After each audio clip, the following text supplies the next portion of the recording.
Assalamualaikum warahmatullahi wabarakatuh. Hai guys, saya Wadi Rahmadani. Saya Hikmah Aulia. Saya Vela Resita. Saya Diken Rahmisa. Nama saya Nur Hazira. Dan saya atas nama Siti Fadilah. Kami dari kelompok 1. Di sini kami akan membahas tentang limbah medis dan non medis. Di antaranya ada pembahasan tentang pengolahan limbah. Ada juga pembahasan tentang jenis dan contoh limbah. Lalu lanjut pada pembahasan B3. Dan yang terakhir ada pembahasan mengenai tempat limbah, jenis, dan warna.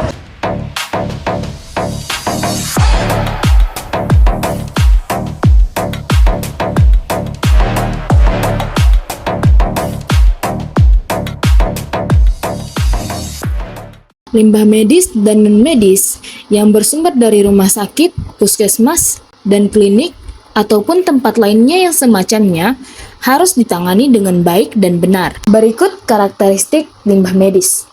Ada limbah infeksius, benda tajam, patologis, bahan kimia kadaluarsa, tumpahan atau sisa kemasan, farmasi, sitotoksis, dan lain sebagainya.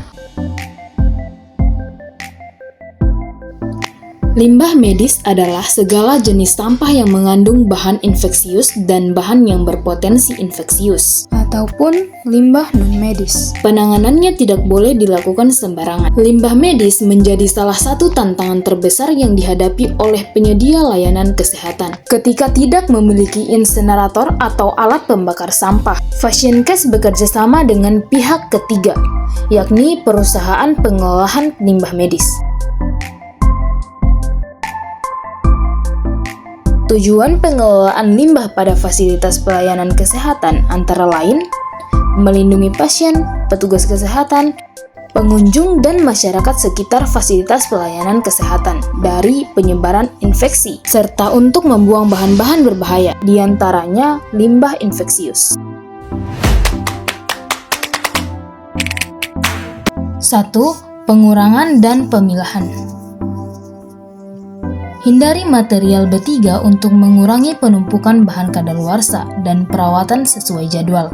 Pisahkan dan wadahi sesuai jenis dan karakternya. Kedua, penyimpanan.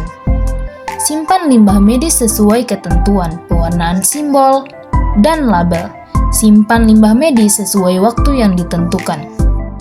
Buat catatan dan laporan penyimpanan limbah medis. 3. Pengangkutan. Angkut limbah medis dengan kendaraan bermotor sesuai aturan yang berlaku. 4. Pengolahan.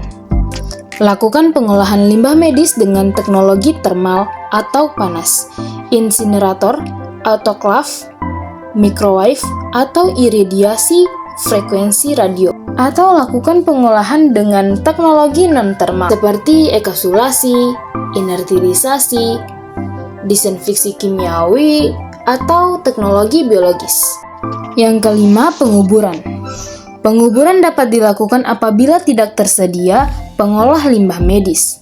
Kubur limbah medis hanya untuk jenis limbah sesuai ketentuan yang berlaku. Penimbunan. Timbun limbah berupa abu insinerator pada fasilitas penimbunan saniter atau terkendali atau akhir limbah medis berizin. Lakukan proses penimbunan sesuai dengan ketentuan yang berlaku.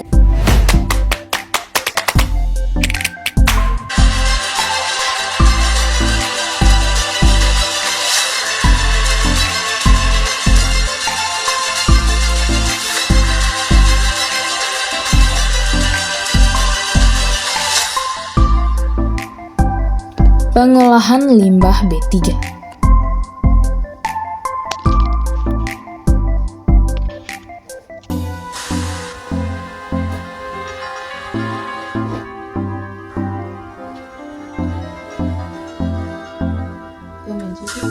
Limbah berbahaya dan beracun atau yang disebut limbah B3 merupakan limbah yang dihasilkan dari sisa hasil usaha atau kegiatan yang bahan produksi dan alat yang digunakan mengandung bahan berbahaya dan beracun. Limbah B3 berdasarkan kategori bahayanya terdiri atas 2 kategori. 1. Limbah B3 kategori 1 dan 2. Limbah B3 kategori 2. Limbah B3 berdasarkan sumbernya terdiri atas 1. Limbah B3 dari sumber tidak spesifik, 2. Limbah B3 dari B3 kadaluarsa, B3 yang tumpah, B3 yang tidak memenuhi spesifikasi produk yang akan dibuang, dan bekas kemasan B3. Dan 3. Limbah B3 dari sumber spesifik. Sebagian besar limbah B3 dihasilkan oleh industri, akan tetapi ternyata limbah B3 juga dihasilkan dari kegiatan pelayanan kesehatan. Selain dihasilkan dari industri, fasilitas pelayanan kesehatan yang dimaksud di sini antara lain rumah sakit, pusat kesehatan masyarakat, dan klinik pelayanan kesehatan atau sejenisnya. Fasilitas pelayanan kesehatan menghasilkan limbah berupa limbah cair, limbah gas, dan limbah padat. Limbah padat yang dihasilkan ada yang bersifat non-medis dan medis. Limbah medis yang dihasilkan ini juga merupakan limbah B3 yang meliputi limbah 1.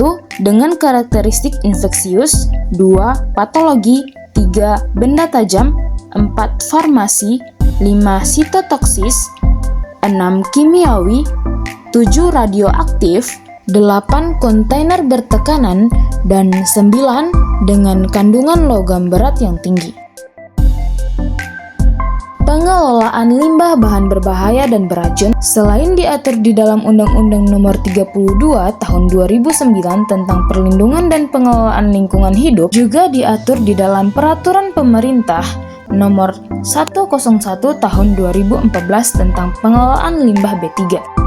Pengelolaan limbah B3 diatur di dalam peraturan perundang-undangan ini mengamanatkan bahwa terdiri dari kegiatan pengumpulan, penyimpanan, pengangkutan, pemanfaatan, pengolahan, dan penimbunan akhir. Untuk pengolahan memang sangat tergantung pada teknologi.